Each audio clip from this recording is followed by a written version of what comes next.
Hola, muy buenas noches. Cuando son exactamente las 8:01 de este día jueves 18 de septiembre del 2025, damos inicio a nuestro segundo encuentro síncrono de nuestra unidad Contabilidad 4. De antemano quisiera darle las gracias por estar acá, por formar parte de este proceso educativo y seguir apostando en las cosas buenas que nos quedan a nosotros como nuestros estudios. Quisiera, como siempre, desearle lo mejor de los augurios para que esta cátedra, así como todas las que ustedes van a cursar en su proceso universitario, sea de éxito en bien y para bien. Dicho esto, quiero tomarme el permiso y la licencia para compartir la pantalla y comenzar con lo que nuestro cuaderno universitario nos agendó. Recordemos que en nuestra unidad pasada nosotros conversamos un poco acerca del contrato, las consignaciones de las empresas, conversamos un poco acerca de nuestros cuestionarios modelos, los cuales tenían preguntas relacionadas o en torno a su proceso evaluativo, las cuales debían practicar de forma positiva antes de ingresar a su cuestionario número uno para poder avanzar en su unidad uno, 2 y 3. Recuerden que les comentaba que antes de responder su examen final o su cuestionario final, debían leer todo el material que este cuaderno virtual nos facilita para que puedan sentirse más seguros y cómodos en el momento de hacer su evaluación. Asimismo, nosotros hablamos en forma positiva acerca de lo que era la consignación de las empresas. Vamos a caminar un poquito para acá. Hablamos de la consignación de las empresas a través primero de su introducción, la definimos como tal. Hablamos algunos criterios que tenían tanto el consignador como el signatario, llegando siempre a unas diferencias, acotando lo que realmente se entendía por consignación y lo que era una venta en sí. Hablábamos de su naturaleza, así como también de los aspectos jurídicos que ésta enmarcaba.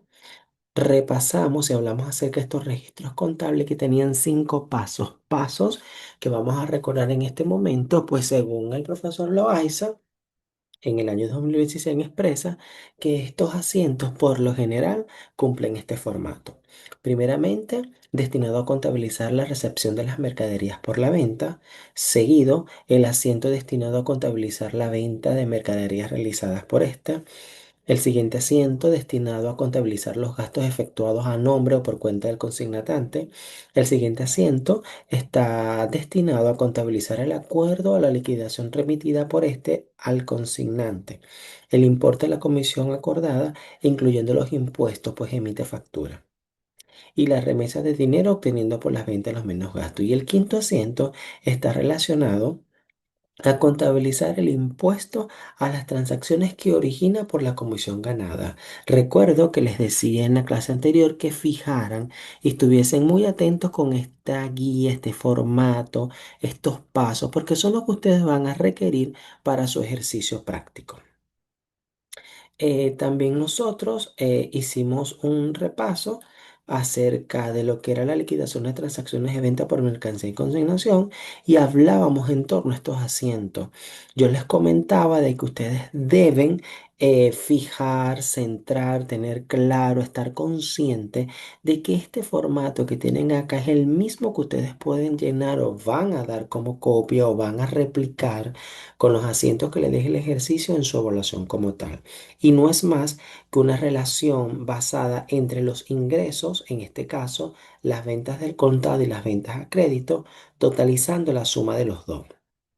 Y por su parte, las deducciones pudiesen estar formadas por las cuentas por cobrar a consignación, los gastos de entrega, los gastos de publicidad, comisiones ganadas, entre cualquier otro gasto que se haga en la organización. Se suman todos ellos y ese valor lo vamos a restar a los ingresos calculados previamente. Y esto, respetando esta fórmula, nos dice que el neto a remitir más o la mención del consignador te va a dar el valor como tal que tú tienes allí. ¿Ok? Entonces, allí, en estos formatos, es donde nosotros debemos estar conscientes y tener certeza de ello. Recuerdo que hablamos del ejercicio práctico, nosotros repasamos de forma positiva cómo vendrían siendo estos asientos y los invito una vez más a que ustedes puedan ir repasando cómo me va describiendo el asiento y cómo nosotros lo vamos realizando. El día de hoy vamos a repasar rápidamente este asiento 7 que dice, Car Compañía Anónima vendió de contado 80.000 bolívares y el costo es de 38.400. Si caminamos al asiento 7 nos habla, pero relacionado al consignador.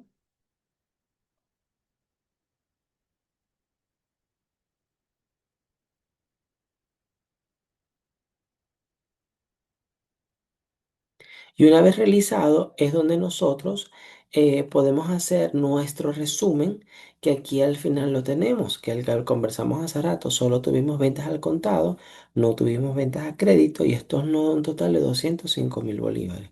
Por su parte, las deducciones en este ejercicio, como lo vimos anteriormente, tuvimos gasto de publicidad, comisiones ganadas, gasto de flete, gasto de seguro, anticipos enviados y estas deducciones como tal, los gastos en ese ejercicio eran 186.150. Si este monto lo restamos a los 205.000, tenemos un valor de 18.850 que viene siendo ese neto remitir, lo que ustedes deberían calcular en su evaluación. Por ello, les hacía énfasis en que tienen que ver bien el ejercicio, leerlo y poder fijarse dónde están, guiándose paso a paso siempre en las cosas que ustedes están enmarcados a poder hacer en su proceso evaluativo.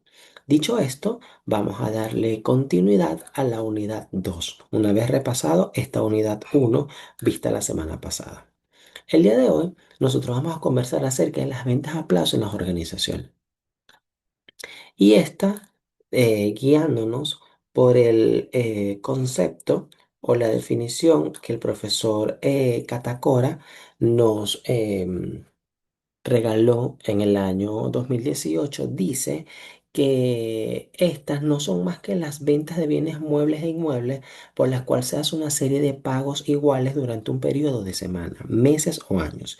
El precio de venta puede tener un recargo y comúnmente se exige un pago inicial al efectuar la venta.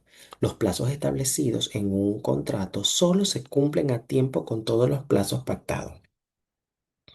Se cede la propiedad de bien del contrato y se retira el activo. Es decir, que estas ventas como tal pueden ser, o el dueño puede retirarlas o apropiarse de esas una vez que el mismo se haya cumplido. Una vez que se cumple el plazo de todos los pagos, es que usted puede tener en su bien la propiedad del mismo. Y de eso se trata. Como nos lo dice el profesor, es una serie de pagos iguales durante un periodo de semanas o mes o año en periodo determinado. Lo que se quiere es con esto, viéndolo con palabras un poco más prácticas, palabras más coloquiales, es como una facilidad que se tiene para poder hacer una transacción y en un tiempo pactado, determinado, se tiene que cubrir esa cuota como tal según lo que concuerden las partes. Actualmente, Venezuela tiene ciertos procesos que pueden estar similares o pueden ser similares a este tipo de transacciones. Pues usted hace una compra de un periodo determinado y a lo largo de un periodo usted tiene ciertas y determinadas cuotas para cancelar. Es decir, este concepto no escapa de la realidad que nosotros estamos viviendo actualmente.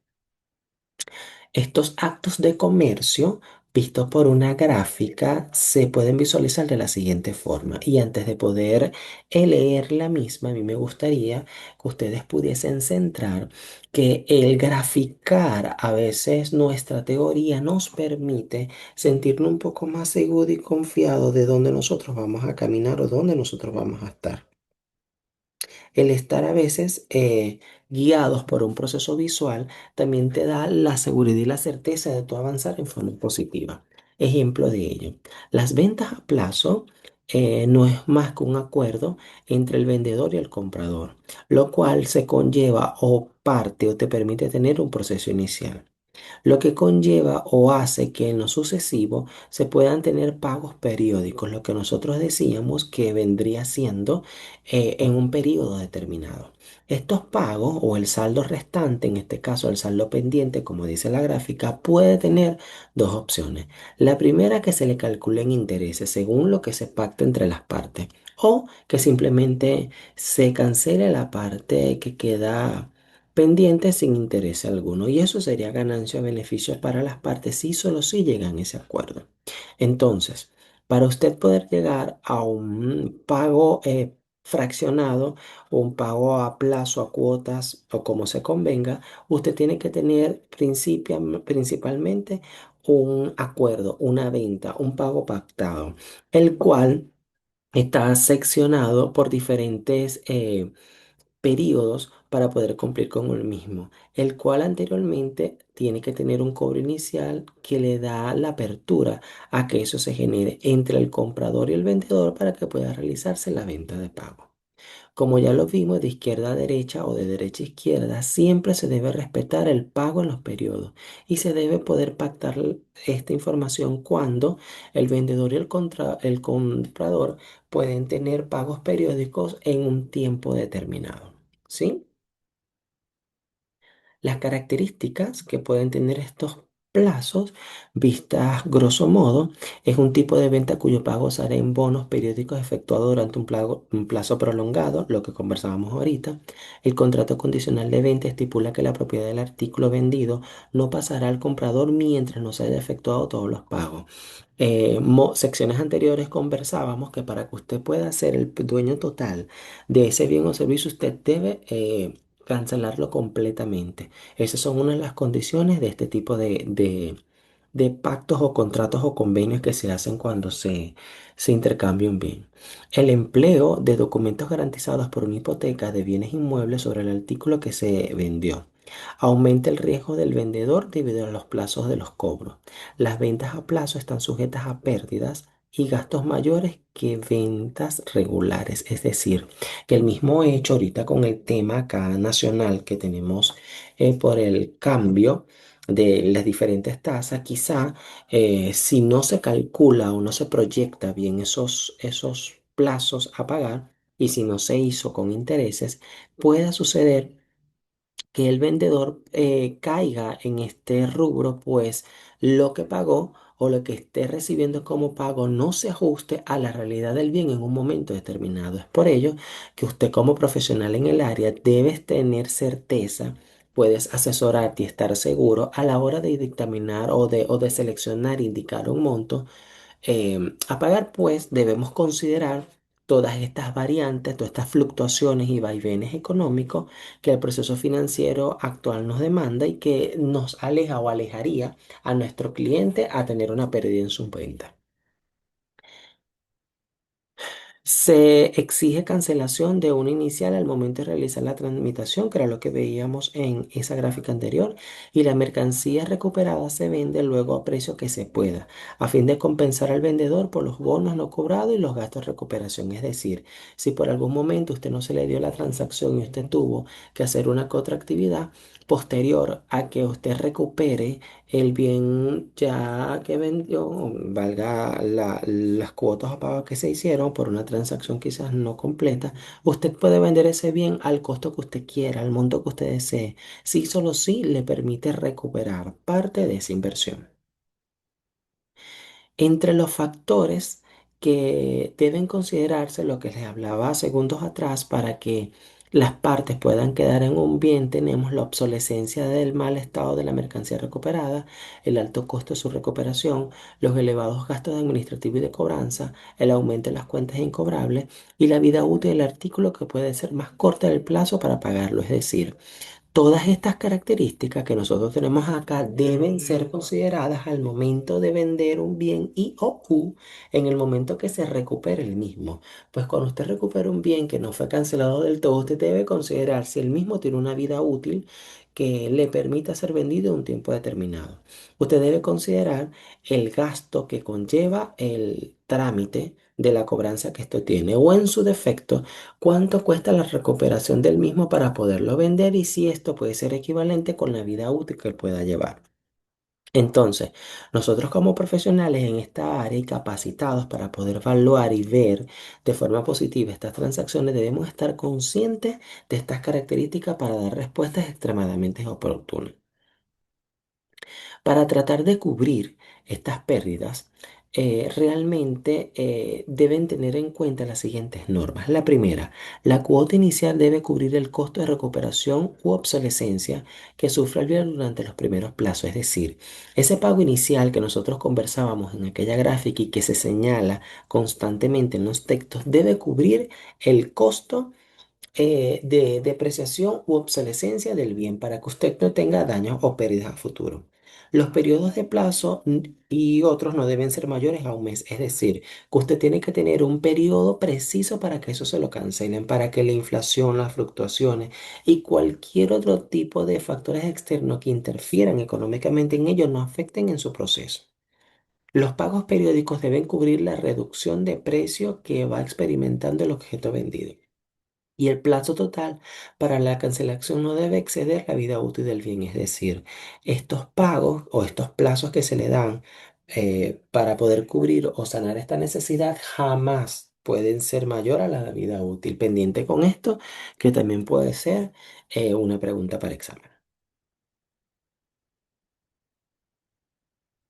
La aplicabilidad y modalidades de los contratos de ventas de plazos pueden estar resumidas de la siguiente forma. El contrato de venta hipotecario prevé la transacción de la propiedad del bien vendido, pero sujeta a esta hipoteca para garantizar la parte del precio de la venta que queda pendiente en el pago. A su vez, este contrato de venta a plazo con reserva de dominio aquí establece que el vendedor conserva la propiedad del bien vendido hasta tanto el comprador cancele la totalidad de las cuotas. Y aquí nosotros podemos ver las distintas diferencias. En este segundo caso, hasta tanto el comprador cancele el total de las cuotas, no es dueño, no se apropia del bien. En este caso, en el primero, se prevé la transacción de la propiedad del bien vendido, pero sujeta a esta hipoteca para garantizar el precio de venta que queda pendiente del pago. El tercer caso, el contrato de fideicomiso. En este tipo de contrato se hace depositario del derecho de propiedad de un fiduciario hasta que se realice la totalidad de los pagos. Y por último, el contrato de alquiler y venta. Según este caso, pueden arrendarse los bienes hasta que el precio de la venta haya sido totalmente cubierto. Es decir, que usted le hace un alquiler previo para que vaya ganando o vaya cubriendo el gasto hasta que esté completamente pago y pueda realizarse la transacción como tal. Por su parte, los métodos para considerar los ingresos em, de ventas a plazo tenemos el método de recuperación del costo, el de utilidad y el de costo-utilidad. El primero expresa que según este método las primeras cuotas deben considerarse como una recuperación del costo de los bienes vendidos, hasta después de haberse recuperado en su totalidad y no se consideran los cobros.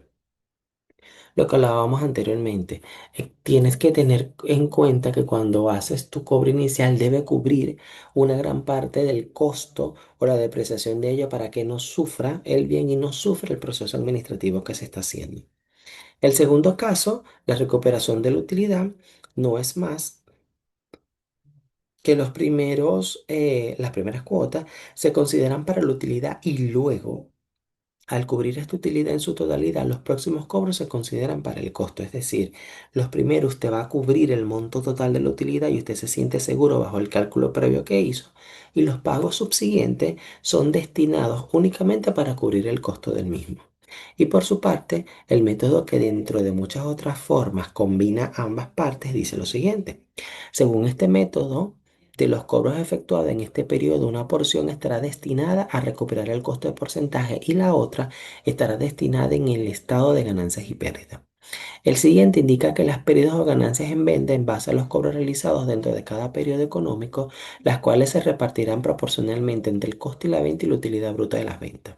Este procedimiento se basa en el principio de convenir en que cada cuota que se cobra, un cierto porcentaje, es imputable al costo de las ventas a plazo y otro porcentaje a la utilidad de dichas ventas.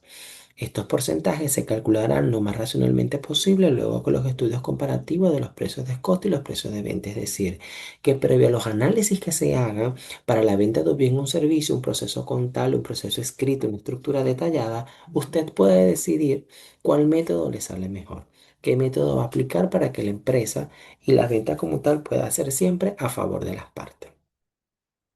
Los cálculos como tal, en este proceso no es más que el precio de venta. Ahí ustedes ven que es un monto inicial que es igual al saldo del capital por el factor que viene siendo el saldo de cuenta, no es más que el monto de la cuenta, pasando por el número de cuotas, que son todas estas monedas de cada cuota o todo lo que usted puede pagar en cada cuota, que son los efectos de las cuentas por pagar a plazo, para poder llegar al saldo de capital, que en este caso representan los efectos por cobrar a plazo. Y no es más que el poder ver cuáles son los intereses no devengados que estas transacciones pueden tener. Si solo si ustedes tienen su estructura realizada de esta manera, podemos ver resultados positivos con el pasar del tiempo. En cuanto a los registros contables que nosotros podemos presentar acá, yo quisiera que ustedes también tuvieran un espacio para capturar esta información y tenerla presente para su examen. Pues a manera de práctica o para su práctica, ustedes tienen aquí una estructura precisa que simplemente tendría que cambiarle o ubicar los montos a favor del ejercicio que estén presentando. Primeramente, por la venta, vemos que tenemos las transacciones según su naturaleza. Banco, efectos por cobrar a plazo contra las ventas a plazo y los intereses nos devengamos. Recordemos que en este caso los activos aumentan por el debe, disminuyen por el haber, a diferencia de los ingresos que aumentan por el haber y disminuyen por el deber. Aquí siempre se va a respetar la naturaleza de las cuentas, pero para que a ustedes se le haga un poco más fácil, estas estructuras o estas plantillas, simplemente debemos ubicarnos dónde estamos parados, qué vamos a hacer y simplemente ir sustituyendo los montos o quizás una que otra cuenta relacionada. Em, este asiento conlleva consigo el asiento del costo y el inventario de mercancía como tal. El segundo asiento relacionado con el cobro de las cuotas, en este caso habla de los fletes de las comisiones contra el banco porque se está pagando. Por su parte, el tercero, por el diferimiento de la utilidad, la entrega de la misma como tal, es la venta a plazo contra el costo de venta y la utilidad diferida. El asiento siguiente está relacionado con la realización de la utilidad, que no es más la utilidad bruta contra la utilidad bruta realizada. El ajuste y cierre habla de los intereses no devengados y los intereses ganados. El asiento subsiguiente, perteneciente a este mismo asiento uno, habla de los intereses ganados, la utilidad bruta realizada y los resultados de ganancias y pérdidas. Estos cálculos deben tenerlo bien preciso para que puedan hacer un asiento adecuado y acorde a lo que se les está solicitando. El asiente, el asiento siguiente, referente al mismo asiento 5, está relacionado con el resultado, bien sea una ganancia o una pérdida, o la utilidad no distribuida. Este asiento obviamente va a combinarse o va a tener cabida si solo si veamos qué es lo que pasa en este asiento, si es una ganancia o una pérdida como tal lo que se obtiene.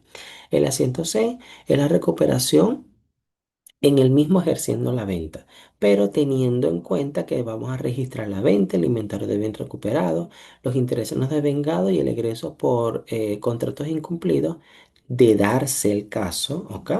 Contra la utilidad bruta realizada, el costo de venta y los efectos por cobrar a plazo. El asiento 7 relacionado con la recuperación en ejercicios posteriores de venta. Aquí también tenemos una serie de cuentas que quizás pudiesen ser similares a su evaluación y que ustedes simplemente tendrían que sustituir valores para que les pueda concretar su saldo como tal. Importante recordar, los intereses ganados y la realización dependerán de las cobranzas efectuadas hasta el momento de la devolución. Como siempre, nosotros tenemos acá ejercicios pautados ya con su resolución puesta, cosa de que ustedes puedan revisar el ejercicio como tal, qué es lo que me está pidiendo ejercicio, cuál es su solución quizás vista desde los cálculos y gráficas y lo que ustedes deben entregar exactamente igual con sus asientos respectivos. Usted como estudiante y como analista debe replicar esta parte, pero con el ejercicio pautado para su evaluación. Usted va a tener su ejercicio, va a tener sus cálculos y los asientos como tal respectivos para ello. ¿Ok? Tenemos dos ejercicios, los cuales le darán la oportunidad, vista desde otras perspectivas, para que usted pueda practicar de forma positiva para su evaluación. ¿Sí? Nuestra unidad número 3 también nos habla acerca de las agencias y subsidiarias. En este caso, agencias y sucursales, que según el profesor Catacora, son los lugares de negocios sin personalidad jurídica en los que una empresa efectúa todo parte de su actividad, procedimiento típico y de expansión. Los objetivos de esta empresa es de abrir agencias y sucursales, entre otros, son los siguientes: incrementar las ventas, ampliar su radio de acción, tener el dominio de ciertas plazas, contacto con otros clientes, conocer las necesidades en el mercado, vender sus mercancías en otros lugares, saber qué productos son de mayor demanda y extender sus operaciones en lugares distintos de la casa matriz. Es decir, cuando una empresa logra tener una agencia y o su sucursal como tal, lo que busca es ampliar su gama de accesibilidad y permite llegar a otros mercados que desde la agencia principal quizás no llega.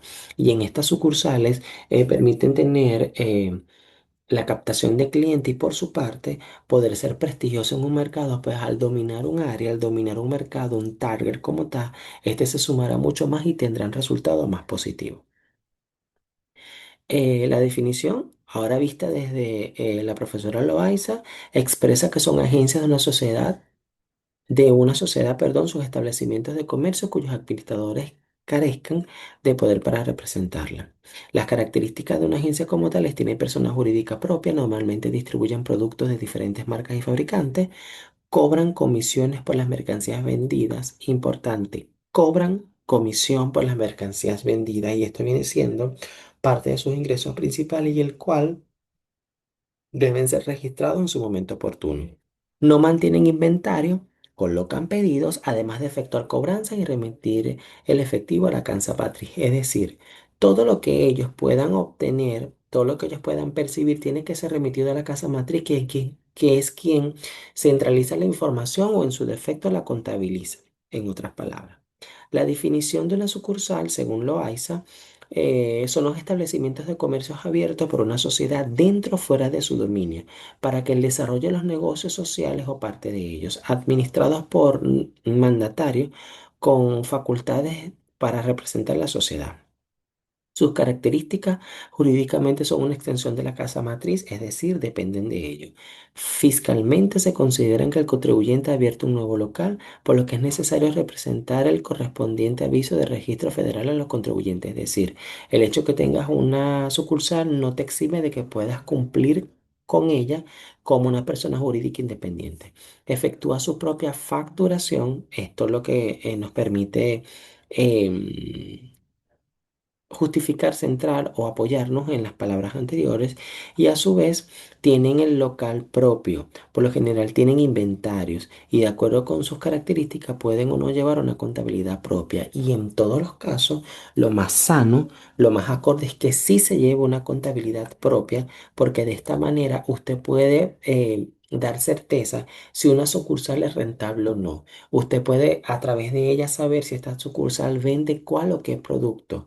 Usted puede a través de su contabilidad saber cuán rentable, cuáles son sus gastos, cuáles son sus ingresos, quiénes son los clientes que más llegan, cuáles son los productos que más se venden, cuál es el target que realmente aquí se ha ganado. Y por ello se sugiere desde estas ventanas que esas sucursales puedan tener sus propias contabilidades para que puedan así representar cuadros oportunos o análisis oportunos a favor del crecimiento de la casa matriz como tal. La relación entre ellas es la siguiente. Las agencias, en el caso de las agencias, es que un vendedor con independencia económica que trabaja en una zona señalada de antemano por la casa matriz para vender generalmente en forma exclusiva las mercancías de la casa principal. Por su parte, las sucursales se rige estrictamente por las políticas de administración de la casa matriz, pues dependen económicamente de ella. Las sucursales son una extensión, un departamento, otra empresa pequeña, otra casa matriz pequeña que permite extender, ampliar y vender la información que aquí se tiene. Por su parte, en las agencias no es más que un vendedor que tiene simplemente una venta exclusiva de la casa principal y hace de sus tratados lo oportuno a favor de ella. En el caso de los aspectos financieros, nosotros podemos señalar, y la parte importante, que la casa matriz cuenta Con una cuenta corriente, es decir, de origen deudor y representa el importe de la inversión que la matriz efectuó en la sucursal, sumando, en este caso disminuyendo la utilidad, pérdida, neta del ejercicio obtenida por la sucursal y se representa el estado de situación financiera dentro del grupo de activos. En la contabilidad, la sucursal se debe abrir una cuenta matriz de la cuenta corriente. Esta cuenta, su saldo es acreedor y representa el importe de la inversión que la casa matriz efectuó en la sucursal, sumando, disminuyendo la utilidad o pérdida, la neta lo neto que genera este ejercicio obtenido en la casa principal. Esto es importante que ustedes lo tengan en concreto y claro, pues la casa matriz debe abrir su cuenta sucursal corriente y por ende tener sus actividades propias bien pautadas y definidas para saber qué sucede en ella. Entre las diferencias de las agencias sucursales vamos a mencionar las principales. Las agencias tienen un surtido de muestras para que lo vean los clientes, pero no mantienen existencias para hacer las entregas a los clientes. Los pedidos se envían a la casa central y esta es la que los recibe por su parte. Las sucursales sí mantienen existencia de mercancía, la mayor parte de las cuales son obtenidas por la casa central, pero parte de las cuales pueden haber comprado en otras entidades. Las entregas se hacen de las existencias de la sucursal. Las agencias, los créditos son concedidos por la casa matriz, las cuales por cobrar se llevan los libros de la casa matriz y esta efectúa los cobros.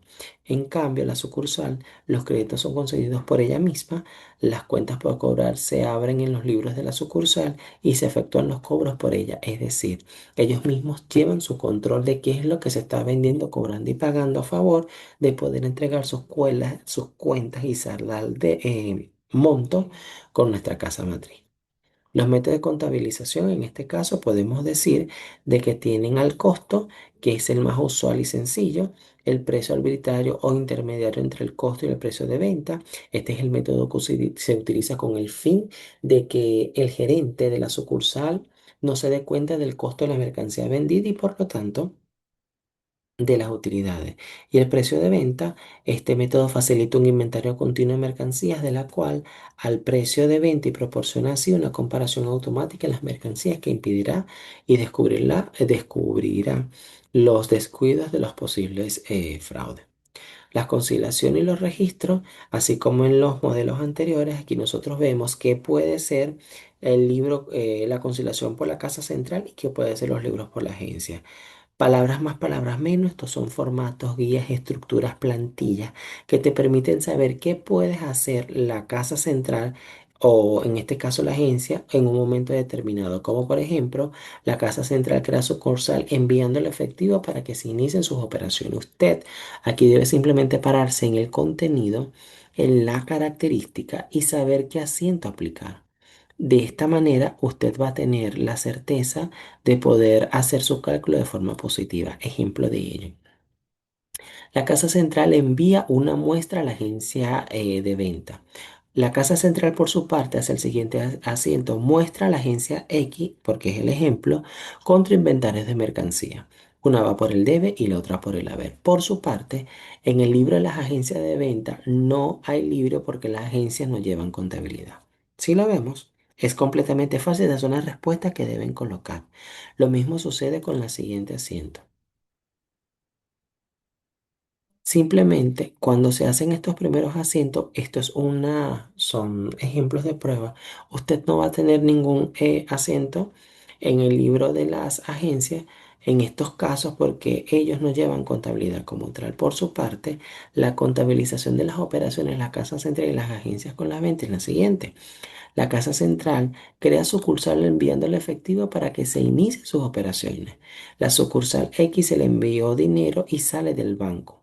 Por su parte, la agencia registra esto como un ingreso en el banco por el debe contra lo que se le vaya debiendo a la Casa Central. Nota importante, se aplica lo que se conoce como la teoría de la reciprocidad. Casa central debita, sucursal acredita. Casa central acredita, sucursal debita. Es decir, hacen el acento inverso para que ellos puedan tener su contabilidad o su registro de forma oportuna y a favor de ellos. La casa central despacha mercancía a la sucursal. En este caso envía a sucursal X su inventario por el debe Recargo por la sucursal, por la E, le colocamos su monto como tal. Por su parte, en este caso invierte y decimos el inventario recibido de la casa central por el ABEL contra la casa central, que es lo que nosotros le vamos a nosotros a acreditar.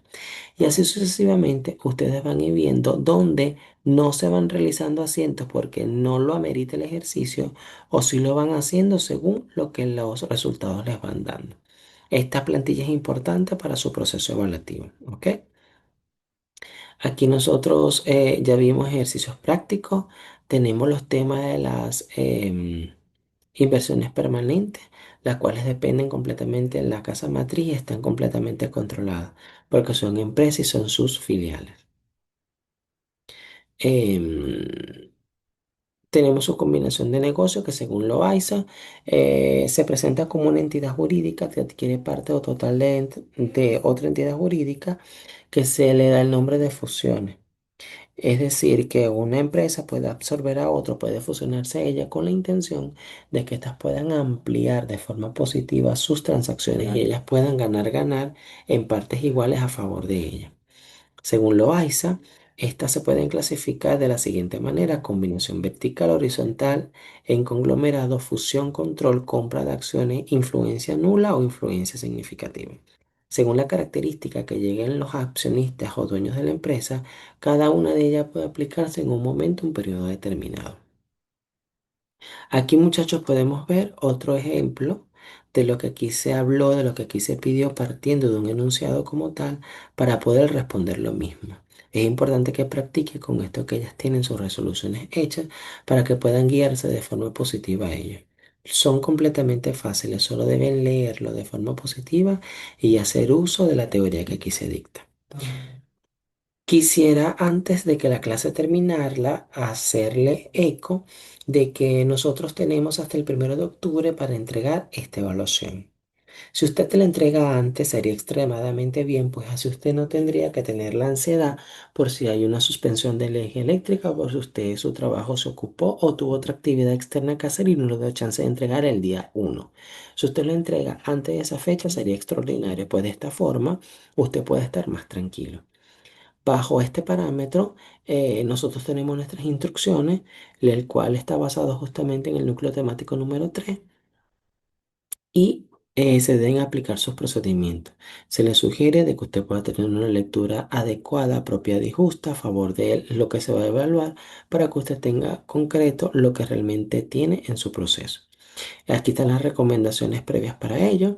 Obviamente usted lo va a enviar en un archivo Excel, el cual va a tener su portada, va a ejecutar su ejercicio y va a tener una ponderación de 50%, es decir, los 100 puntos que se requieren. Los criterios, obviamente ya los conocemos, que son la presentación del trabajo o la organización del mismo, la presión del libro diario, la razonabilidad de los acentos contables, los procedimientos y cálculos matemáticos, así como el análisis crítico profundo bien fundamentado acerca de la pregunta realizada en su evaluación. ¿Dónde nosotros vamos a ver este ejercicio, esta pregunta? El ejercicio que nosotros tenemos acá. Es el mismo que ustedes van a entregar, el único que se va a evaluar. Se les sugiere a todos los compañeros que estamos aquí en esta sección que este es el ejercicio que usted va a descargar y el que usted va a entregar. Si usted descarga o envía una información completamente distinta a esto, simplemente se le aplica el ítem de que no cumple con lo requerido y usted tendrá 0 puntos en su evaluación. Pero como eso no se quiere hacer, usted simplemente descarga esta evaluación y este es el que va a entregar. Entonces hagamos eco de que la evaluación que se va a entregar es la que está en el módulo de actividad sumativa número 1 al final, en un documento Word. Dicho esto, y haciendo énfasis de que sé que van a salir bien, me despido gratamente de ustedes, a sabiendas de que van a hacer un repaso oportuno por las 3 unidades. Acá tenemos unos videos extremadamente visuales que nos pueden dar otros aires de cómo poder, perdón, llevar nuestra evaluación a cabalidad.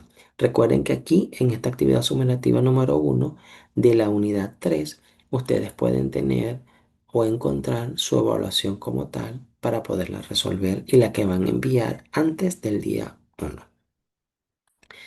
De antemano, les agradezco el haber estado aquí. Recuerden que seguimos por el foro de dudas o sus preguntas para poderlas responder.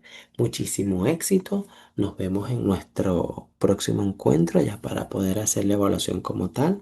Les deseo el mayor de los éxitos. Confío puedan entregar de forma oportuna y sea extremadamente oportuna la entrega de ustedes, tanto en su proceso de conocimiento y adquisición del mismo a futuro como para su evaluación a entregar.